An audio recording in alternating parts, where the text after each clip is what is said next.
Welcome viewers, this episode won't be out for a couple days, but I wanted to show off a new creation that is completely over the top that I went ahead and built on the server, because I guess I had too much time. Now, it's a little bit hard to explain, but I'll do my best. Basically, it is a nuclear reactor that is putting out over extreme voltage. So the extreme voltage is 2048. This is actually putting out 2050, which actually did have some trouble. When we hooked it up directly, an MFSU actually exploded instantly. So it is actually more than extreme. This here is just creating tin so we can eventually automatically make the actual uranium that's going inside it. And you can see here it is chock full of uranium, and it only uses 7 pieces of ice. Now, both these condensers, with collectors of course, are producing ice, and it's just covered in wooden transport pipes and these redstone engines to get as much ice as humanly possible into this, because you can see it's using pretty much, in fact it might be using all of that ice, which is more than a little bit worrying.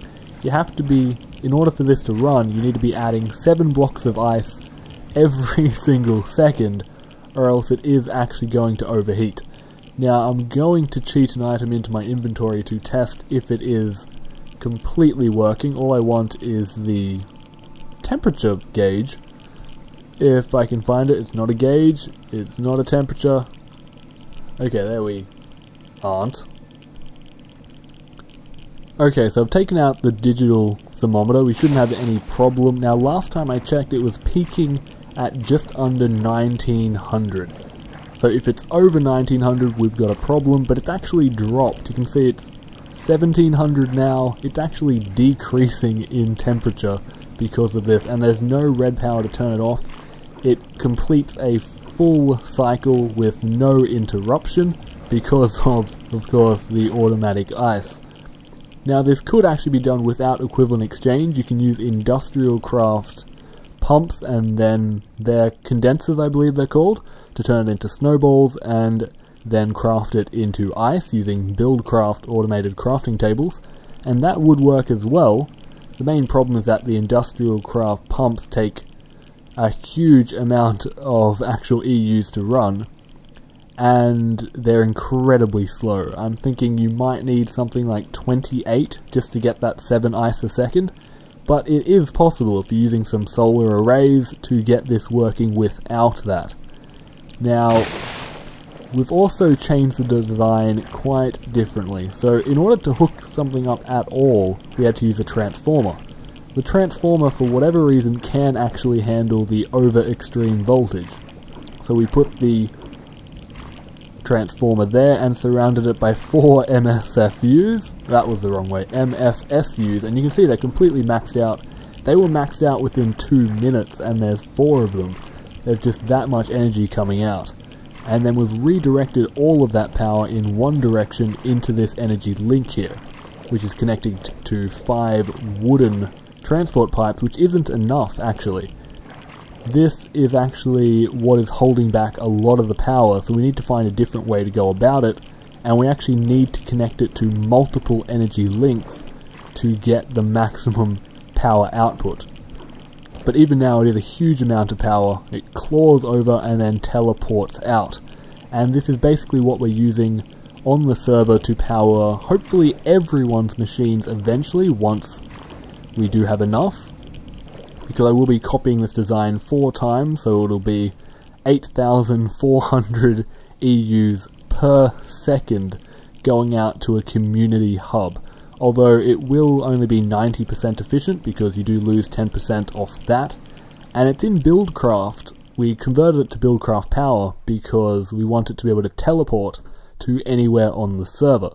So I'm going to show you the teleport hub that I've gone ahead and made as well.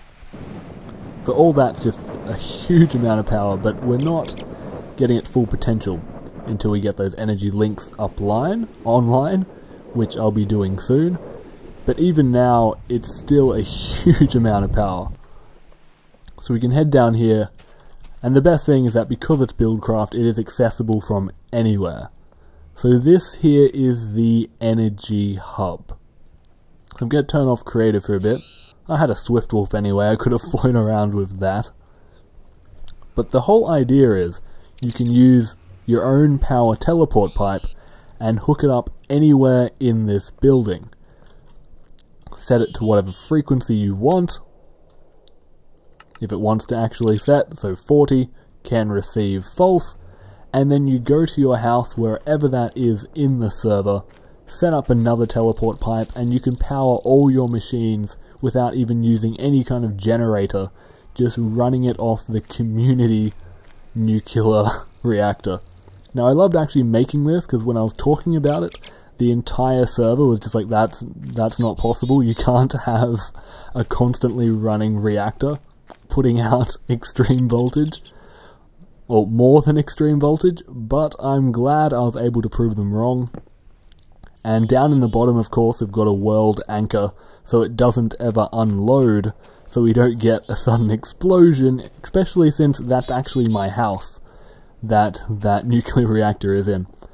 Anyway, viewers, I hope you have enjoyed. I can give you a closer look if you like, but if that's it, StrayMav is signing off. It's the first time in a long time that I've made something ridiculous, completely overpowered and overcomplicated, and it's worked nearly perfectly. That is all, viewers. I nearly forgot completely, in fact, okay, I did forget completely that there is also this chest here that is accepting all of the extra ice that is not needed. And it's a very simple chest, it's just restocking the uranium by filling it with ice. And there's also a condenser on the side for good measure. Now on top of this, later on I might also use a feeder reactor as well, so we can get more of that uranium back. Unfortunately we are using Tekkit, so we can't completely automate it. We can't use that Buildcraft mod that would actually work, which is probably the biggest shame, that we are actually going to have to make these uranium cells and put them in ourselves. But that's not too bad. I'm sure we can handle that. Although, not really getting enough uranium, but it should be fine. Anyway, that is all this time. StrayMav signing off.